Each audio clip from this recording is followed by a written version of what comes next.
Hey guys, this is Brett Young, Taylor Young, and Rod Erb, and you're tuned in to the Be Extraordinary podcast with Erb and Young. Real conversations about business, leadership, and personal development. Welcome back to another episode of the Be Extraordinary podcast. It is Brett Young, Mr. Rod Erb, and Taylor Young, and it is the three amigos today. Gentlemen, how we doing? Been a minute. It has been a minute. Feeling fantastic.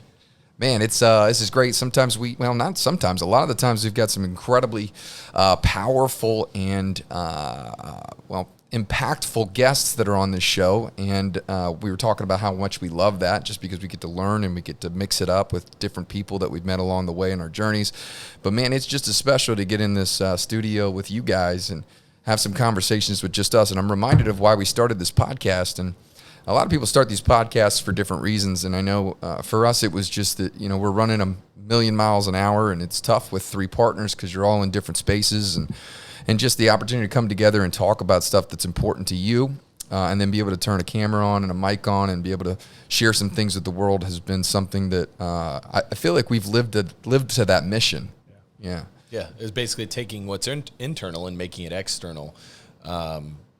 So it's been fun to get those repetitions this far in the journey of that podcast. Especially given the evolution over the last 6, 8 months, 10 months. A lot's happened and a lot is happening, and we were talking about this earlier today, just like the process of being pressed down under pressure.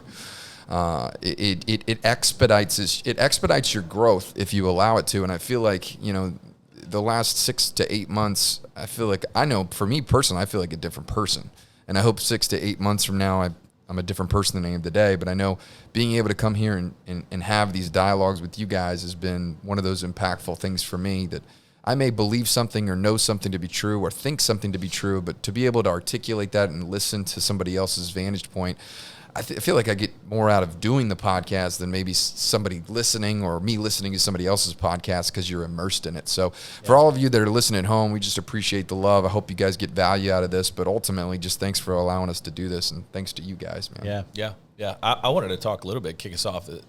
There's different stuff hits and resonates. You hear stuff over the years, and there's a quote that you shared in our group text that, I don't know, our group text just goes off all day long, and all night too. Except for me, I go on silent about 8:45 and then get up at 6. Get up to 25 texts. But in the group text, something just hit right, and we were introduced to Jim Rohn 15 years ago, but one of the main quotes that just always seems to circle back, but it seems like it's never been more relevant for me personally, but also probably the three of us in our business and where we sit in our craft is don't wish it was easier, wish you were better. And man, do I feel that right now. And at times would I love stuff to be easier. And then you said you don't want what you don't want. And so it's interesting, that really hit last night when you shared that. I literally just said, I just got off the phone with the commercial sales guys and was sharing that almost a year ago, we changed the complete game, right? We took an unscalable model, an unscalable practice, turned it into a scalable practice where we're targeted, we're going after what we want to go after. We're a year in, and it's not gotten any easier. It's not going to get any easier, but these guys continue to get better, and they're starting to see that. You're starting to hear it. You can look at them. You see different people. You see a different person in them. And I just reminded them, and it was ironic because it wasn't because of what we shared last night. I said, just realize this is not going to get easier, but because you continue to progress, it's going to start looking different. And I said, the beauty is it's the same exact place we're in. Like it's not easy for us. It's not getting easy for us. We're working on a bunch of different things and all kinds of new initiatives and everything going on and all the changes and all the growth and all the, just trying to get your eye line fixed on which way am I supposed to be looking. It's not getting any easier for us either. We're just got to continue to get better. Yeah, I think a lot of people can relate to that right now because, especially in our business, that those that don't understand the insurance, if you're in Florida, which is we're in Florida, even if you're not in the insurance business and you buy insurance, it's a ridiculously tough market. It's just it's extremely difficult to be profitable. It's very litigious. The environment is really, really bad. Us as agents, we've gotten squeezed significantly, right? The carriers have gotten squeezed. They've now pushed that down to us. So we're being forced to do things better than we ever have before. So part of that conversation is the original, I feel like the natural emotion is to say, man, this is this is hard. It's not fair. This is not fair. Like, this is different than what it was. Like, and so you find yourself having that, I don't know if anybody can relate to this, but you have this victim mentality at first where you're like, woe is me. Like, what the heck? You resist the change. And, you know, this conversation just from an industry perspective with interest rates and different environments. And I think a lot of people feel this right now where your normal is what you related it to 2 years ago or 3 years ago. And you go, man, it keeps getting harder and harder and harder. And it's just a shift to say, okay, yeah, but that just requires you to get better instead of you hoping that it's going to get easier. And so for us, we've had to really kind of dive deep into our business. I wanted to share some statistics with those that are listening, because no matter what craft you're in, I'm sure you can relate to this. So in our business, from a household's perspective, that's really kind of the measure of, you know, how big our business is and if it's thriving and, you know, growth and all that stuff. And so, you know, we're extremely focused on sales velocity, right? Increasing our households under management, essentially.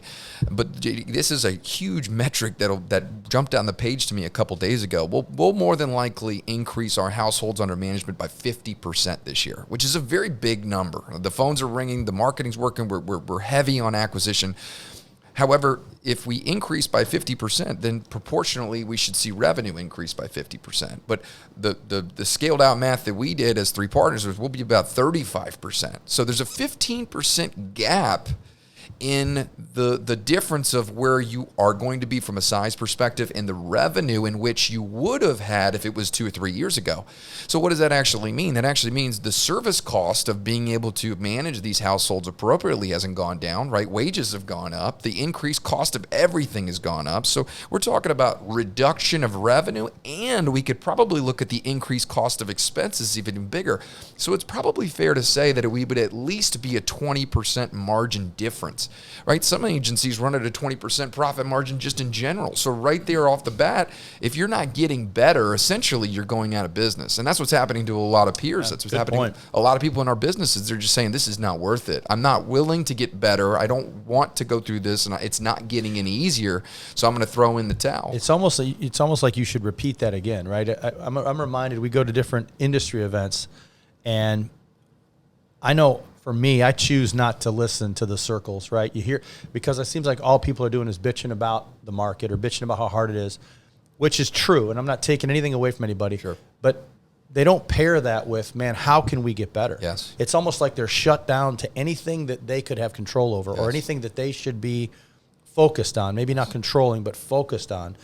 And that's where I'm grateful. I'm reminded, you know, I think when your philosophy is we're a personal development company first that happens to sell insurance, what a cool thing. I truly believe, repeat that again for the person that might not have heard it. Right? Yeah, no doubt. Right? I mean, people that are operating at 20 points just in general are and we're talking to them. It's like, how do you keep doing this? Well, how are you guys going on? I will say all the challenges you just mentioned, you know, are real challenges, right? You're not going to stick your head in sand. You may not even have a solution right away. It's just the acknowledgement that this challenge exists, and you have to work towards finding the solution. Yeah. And sometimes that's the frustrating part, because stuff can't happen fast enough. You can't solve big problems quick enough, right? That's the feeling I get when, you know, a lot of the stuff that we're doing and initiatives that we're doing to solve those problems, but they can't solve them fast enough, right? And to stay the course, Brett and I were talking about this morning after our workout, is that personal development, you bring personal development up and people say, oh yeah, you know, personal development, that's good for you, rah, rah. You read a book every once in a while, do the thing. Okay, I get it. No, like for me,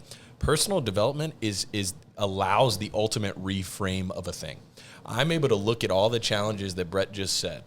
And if I choose to, I can reframe those and say, wow, wouldn't that be fun to find solutions to? And what would that mean if we found solutions to? Right. And the days that it gets tough, if I'm building my sail better rather than just relying on where the wind blows. That's right. And that's what I can control. Well, then I will continue to build that sail. I will continue to take a step forward. I will continue to ask that next follow-up question that may give me a better answer to get into practice to find the solution. Without that, you're going to quit.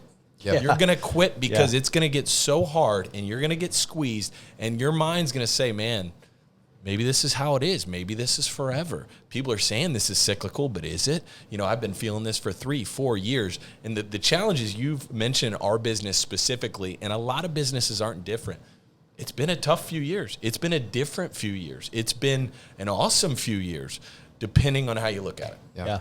Depending on how you look at it, right? You yeah. could focus on the fact that there's a 20% spread, and you're like, okay, where is the margin? Or you could focus on the fact that, how am I supposed to do this? right? But you also focus on the fact that I think we're good, but I don't think we're that good. Right. 50% households in 1 year. I mean, that to me, that has to do with if it's hard for us, it's really hard for everybody else, right? If you are going through something and it's difficult, you think, man, well, if I'm feeling this type of heat and this type of pressure, so is everybody else. What a great opportunity. Dude, what a great opportunity. I just had an incredible conversation with a business owner, a friend of mine, very successful. And what he basically said, that people in his industry are taking credit and basically celebrating for the wins that the macro market created, right? Supply chain created, not them getting better created, right? Just ultimately they've had more revenue because of macro effects. It didn't have to do with them, right? And then people are resting on their laurels.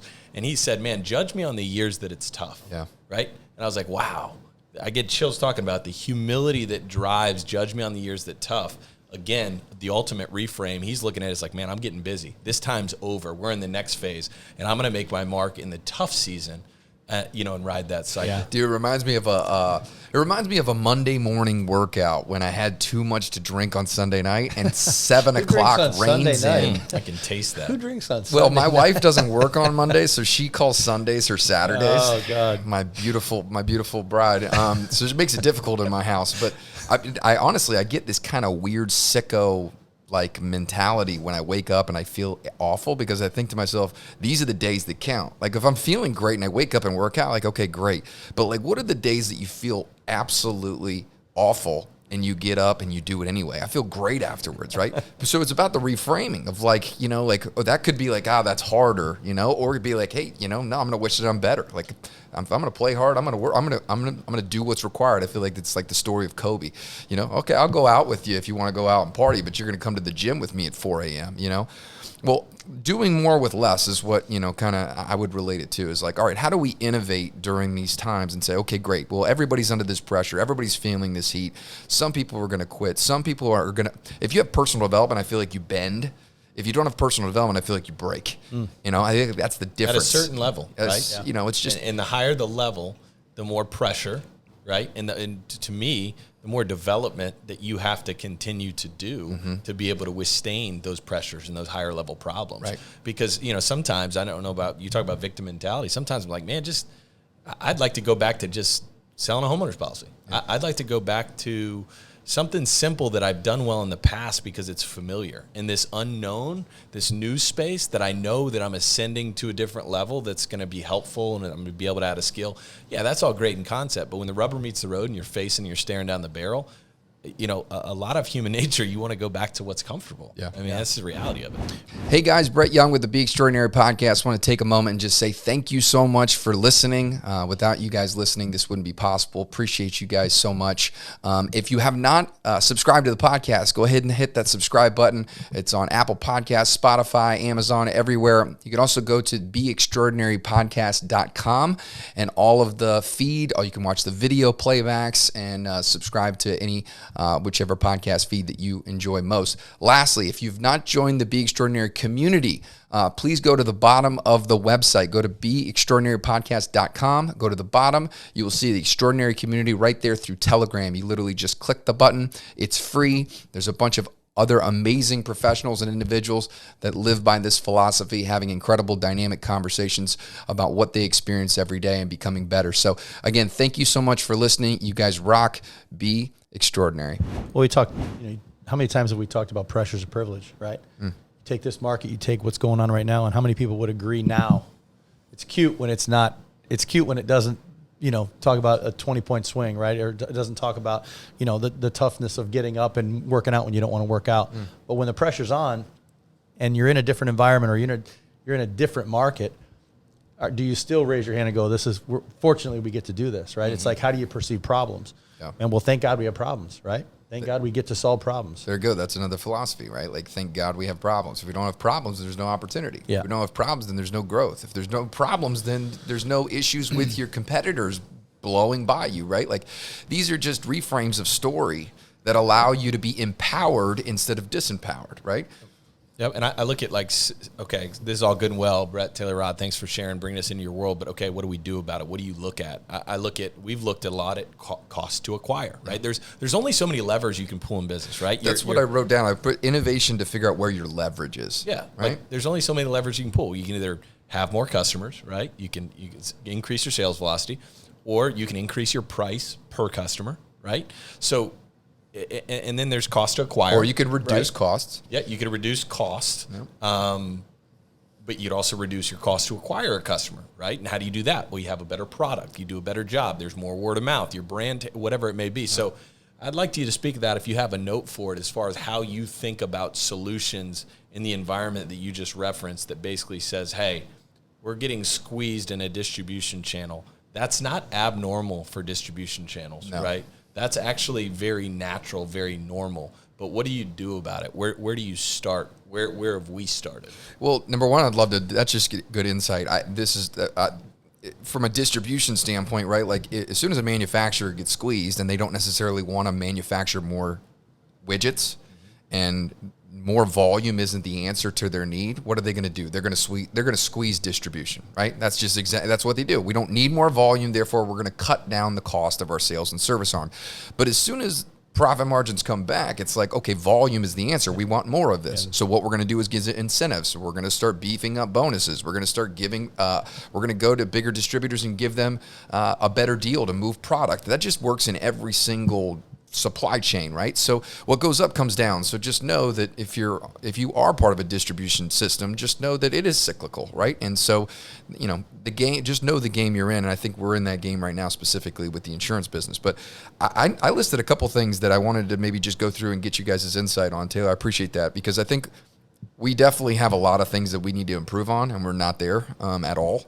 But I think we're in the process of doing some of the work that I'm proud of, that I think a lot of people are trying to figure out. Taylor, number one, from a cost standpoint, how do you do more with less is a big one. And then also, your cost of acquisition. What are you doing to acquire a client, and is there a better way to do that, more lean, efficiently? And ultimately, too, what tools do you have that you are already paying for that you're just not using?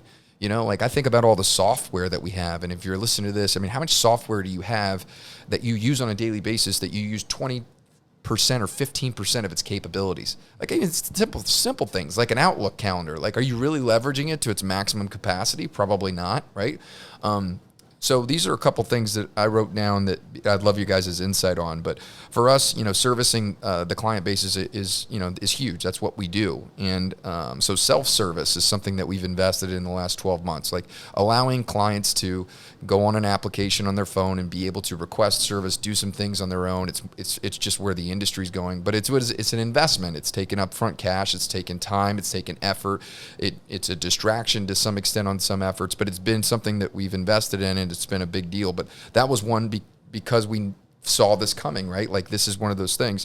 Also, the use of virtual assistants, right? That has been a big thing. And I think a lot of different industries is saying, okay, is there non-licensed work that we can outsource to reduce costs? That's another one. Process changes in regards to what our team is working on, and holding the standard and holding the line of where we're not being efficient and we're spending a lot of time and saying, hey, look, we're not going to go ahead and do that anymore. That's been a big one for us. And then for inbound phone, call route, we have, it's like 200 plus calls a day. It's a lot of phone call volume. So knowing what are those phone calls, how do we route those appropriately? How do we create some friction to where people are able to get the answer that they need through the app instead of being on hold for 20 minutes because there's only a certain amount of customer service representatives that we can have and staff. We've invested in a CRM, right? So we can manage the process of renewals and workflows and manage expectations and a ticketing system and text messages. And then lastly, our website. I don't know, the website forever used to just be a placeholder online. It was like, hey, we're here, here's our sign. list your services. Now it's like, okay, how do you use the website as a tool? Because that's a leverage point, right? It works 24 hours a day. It never takes a day off. It never takes a time off. It's always available, and it's on someone's schedule, and anybody can access it, and these are the questions, I guess, I'd love to maybe throw it back to you guys in regards to, what of those have you seen an improvement on? What are those that have been any aha moments, and what can you relate to on that? I have been excited about the CRM for a decade. And I've believed strongly that we face a huge lift once we get it fully implemented. But I think a year ago when we kind of took this step and started to go on this journey, I don't think we realized how long it was going to take and how robust it was going to wind up being. I mean, rather than just putting a CRM in place to help track sales, right? Because that's really what everybody thinks.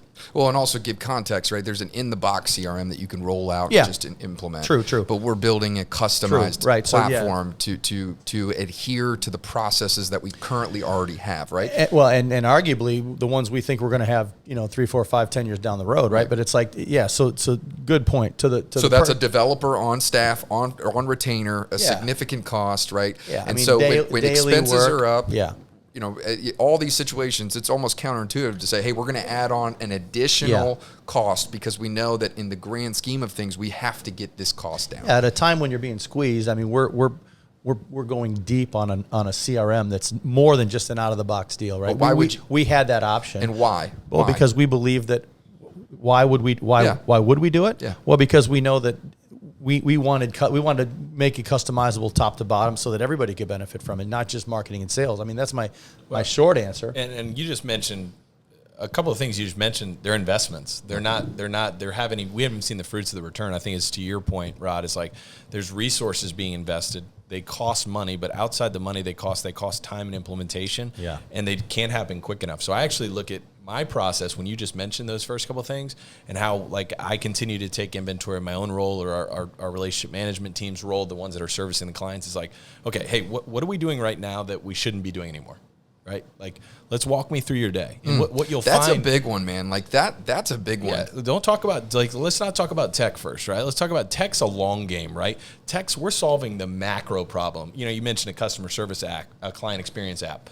Okay, do we think customers in 5 years are going to be more on client experience apps and want to work on their phone or less? Way more. Okay, so is that something that we should work towards? Yes, right?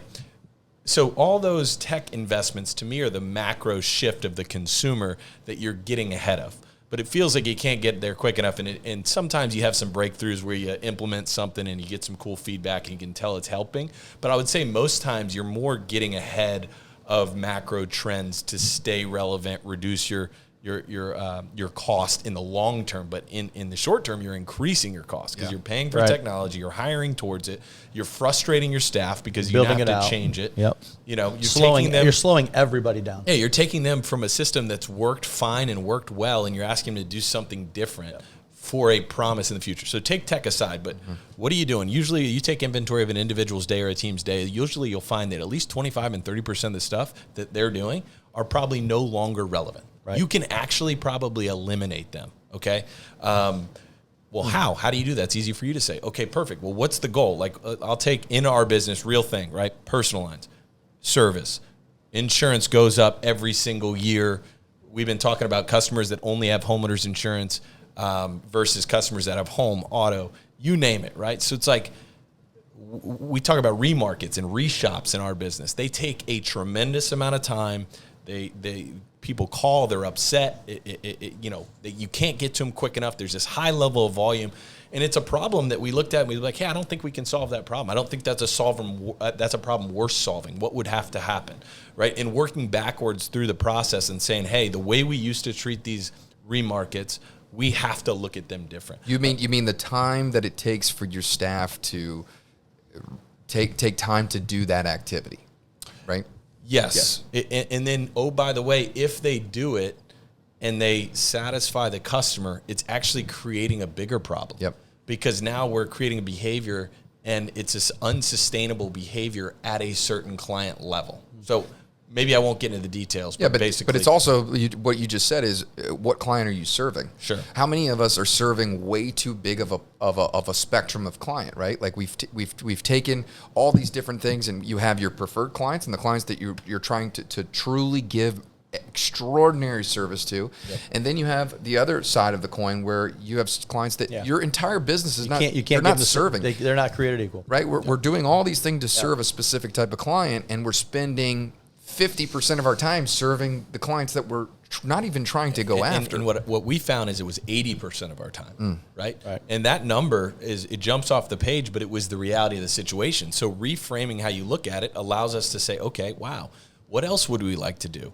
Well, we'd like to create a culture of the customers that want to hire us as a full-time agent. Yep. I mean, want to have their home, auto, and umbrella with us. We'd like to give them the opportunity to do that because that's who we're truly serving.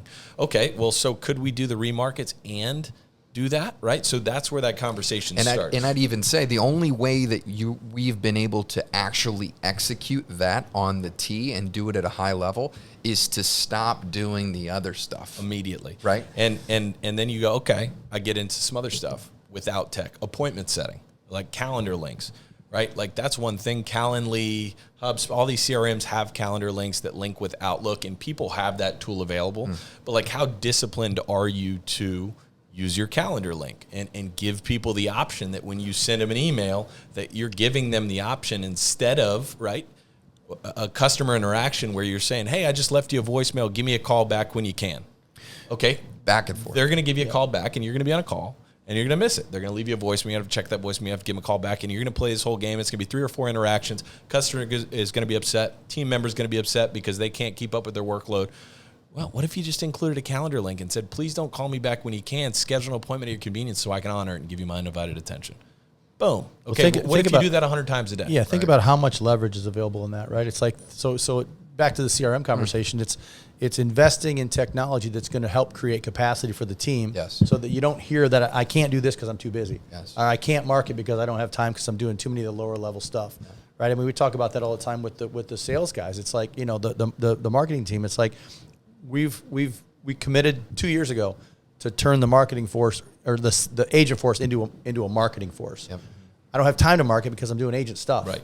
But then we've launched a program to support that, right, through our agent partner program. What an interesting thing. I don't have time. None of us have time. Time is just time. It just is, right? So like, what a reframe of being able to just saying that out loud is disempowering. Yeah. It's like, I don't have time. That's me saying I don't have time, but you have more time. There's no such thing. Well, how about saying I don't have enough skills, or I haven't worked hard enough on my process. I haven't figured out the code of how I run my business, of how I run my day. How I get more with less. I haven't become better. There's so many more ways that could make it about you instead of have time. And it comes back to the thing about wishing it was easier.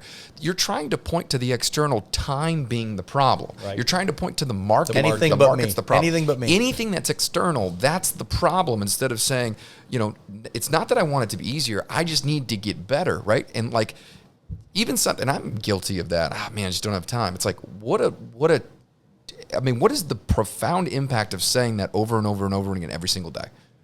Yeah, it's not a question. It's a statement, and it's a disempowering statement. If you asked a better question of, hey, what would that look like for the people that are doing what I want to do? Like, how do they create it? I remember someone's going to do it. I remember one of our sales guys was talking about how he had an hour-long conversation with a prospect, and you looked at him and you said, why? Why? Like, why? What are we begging? On what God's green earth would take an hour to explain, and there was no outcome after the phone call. Yeah. It was an hour conversation. It was, okay, get back to me. Well, and if anything, it's an hour conversation. Then it's a realization that, man, in order to get them to say yes, I gotta spend more time to rewrite this and make it fit their eye. Or But there's a leverage point. Your leverage point is your skills to get an outcome in a shorter amount of time, right? Like, there's a leverage point, right? By asking better questions. You're eating up your leverage if you're staying on the phone for an hour. Like that, I don't even stay on the phone for an hour with my wife while I'm away at, in Costa Rica for 2 months. Be a good roaming call. I was going to say, when are you going there? Well, are you free that day? I am free that day. So to me, the discipline of doing more with less is starting with people taking inventory personally of what they're doing and how they're building their day. And then we always talked about it during the days that we were getting started, because there was no ability to go get a CRM. There was no ability to get a client experience.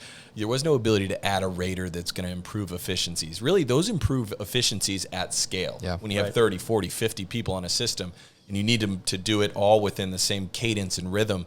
But when you're not at scale and you get 3 to 5 to 10 people, you have the ability to say, hey, practical innovation. How can I do a thing better and get better outcomes? You talk and about do that over. You talk about taking so inventory. good. Tay, I love that. Right? It's like we're at a point right now where we're taking inventory of everything we're doing, everything we spend our time on, and we're inviting and challenging and requiring, in a lot of cases, the entire team to do the same thing. And it leads me to the philosophy that amateurs convince and professionals sort. Right? And I think about when you start talking about leverage, you start talking about the hour phone call. Are you sorting, or are you convincing? Right? And if you're convinced, like and not to get off on this tangent, but it's like we've got the marketing activities and we've got the sales activities. We know everybody can sell, right? It's like selling is how can I make this fit what you want it to do, and then how can I explain that, transfer the belief to where you believe that, man, this is exactly what I need. Boom, we're done. But that's sales function. I listen to these phone calls all the time. Just same one you reference, and it's like you've explained what it is designed to do. You've explained what the outcome is, and then it's like over and over and over. It's just a constant convince game. To me, it's like you need to work with more people, right? You're not working with enough people. If you had more people, you wouldn't have time. So there's a leverage point. Fill your pipeline. Fill your pipeline. Yeah, pipe equity for sure, man. Practical innovation. I love that, man. And Taylor, that's so good because sometimes you lose sight of it. It's like, man, what if it's just you? Like, what if you're trying to innovate when it's just you? Like it's just you, man. And I hear take inventory of the stuff that you shouldn't be doing and stop that. And by the way, that's not easy. No. That requires pain. That requires you may piss some people off. A client may be upset with you that you're not giving them the attention that they need. There are some things here that are not going to be easy, but in order for you to make room for the stuff that you need to be doing, you have to cut out the stuff that isn't working. And that's practical innovation in and of itself. There's nothing needed except for discipline and just good philosophy with that. Yeah, totally. And I think, you think about appointment setting and why I'm so fanatical about it. We were faced with one of the biggest challenges the industry's ever seen. I mean, we had 325 policies that had to be rewritten with different companies in 45 days. It's ridiculous. Right? On top of everything that we're already doing as a service team, right? Imagine dumping that on a team and saying, hey, figure this out. Right. And if you don't rewrite them in 45 days, they don't have coverage, right? So you shift how you look at a thing, and you start being forced of saying, well, this is the reality. How would we do this, right? And swift communication. They got to know immediately. Okay, how else would we do this? Okay, can we actually set up 2 people full-time? All they do is take appointments, but they're used to it. They could be more. They could do 15, 20-minute appointments rather than 30 minutes. How many appointments can we do a day? We could probably do 8 or 9 a day. Okay, but what if they weren't processing their own applications? Would that help them gain capacity? And you work backwards from the challenge to the solution. But it's not like, oh, yeah, here's your solution. It's just like you have to continue to ask questions. How would we do that? How would we do that? Think of the person that just identifies the fact that we got to rewrite 325 in 45 days. Yep. And there's just, the letdown of, man, this is bullshit. This is not easy. This is, by the way, I wish it was easier. Yeah, and by the way, if you don't, you lose all that revenue, right? That you've worked hard for. Yeah. And that is just an epiphany of, okay, how are we going to get better here? And again, it's empowering versus disempowering. And I just believe that the details of how you get there will evolve and change, and it's different for everybody. And your innovation won't be my innovation. What fits my eye won't fit your eye. Right. But we can share a common philosophy in order to get to the wheels flowing and perceiving that problem as a challenge to say, okay, there's this many policies in 45 days. How many other agencies are going to deal with this? Do you know how many phone calls we got? Do you know we didn't have to take our sales staff off of sales in order to help because we were able to innovate, and the service team absolutely went beast mode. Yeah. So we wrote way more new business because of the challenge. So that challenge became a really good thing in our business, but it only became a great thing because we framed it in a way that it was a good thing. So and it's just like your challenges lie right next to your opportunities. Well, what's the hardest thing to get? Customer's attention, right? So what did we have in that moment? We had the customer's attention. So if we could do a good job and serve them, great. We could also offer them, hey, you don't do your car insurances. Why not? Hey, because, look, I got this appointment set up, but feel free, if you want to go talk to your car insurance agent, he may have some options for you. Here's what it looks like for us. We want to be your full-time agent. So actually our service people increased their sales like by 100% during that time because they had more of the customer's attention, right? So you're able to get like these and outcomes rather than or outcomes if you think about it the right way. It's testament to me, man, that it's like, and I know this isn't popular in a lot of circles, but for us, we're not here to become the best agents, right? I mean, we're here to become the best people, the best professionals, the best, and I just credit so much of the mindset that the team has latched onto. They understand the importance of it, right? They understand the importance of that reframe. They realize it's not just us, getting woo-woo on them. It's like, no, this can benefit you way more than just your perspective at work, right? This perspective can bleed into your home life, into your relationships. So you watch the self-confidence of that team go through the roof because they looked at it as a challenge and a personal challenge for them to get better instead of, I just have more work. Yep. And that's something that's tough. That's a cultural thing that takes a lot of time to build, but it all comes back to that philosophy. And I think, let me do this before we sign off. I want to get both of your parting thoughts on this. Don't wish it was easier, wish you were better. I think a lot of people are in this situation right now, and what goes up comes down, which is the good news and the hope for tomorrow. But when somebody's in this right now, from a practical standpoint, what would you share with them that they can take away from this episode and immediately impact? I got one. I mean, we go through tough days. I mean, we have tough days. Our team has tough days. You get to a point where you're like, man, you're beating your head against the wall. You get pissed off. Is it worth it? I quit. My thing is don't quit, right? Quit for the day. Go home, talk about it, bitch about it, whine about it, cry about it, wake up and realize, man, it's you get to do it again. So I just say don't quit and surround yourself with people that think the same way, right? So, I mean, that's a real one for me. I mean, I had a day yesterday. I went home, I was pissed off and got up this morning, got a good workout in, had a great call with the team, and I'm like, thank God that we have a group of people that are like-minded. We're going in the same direction. It's not a dictation, or we're not dictators. We're just like, hey man, collectively, how can we get better? How can we solve this problem? How can we become more?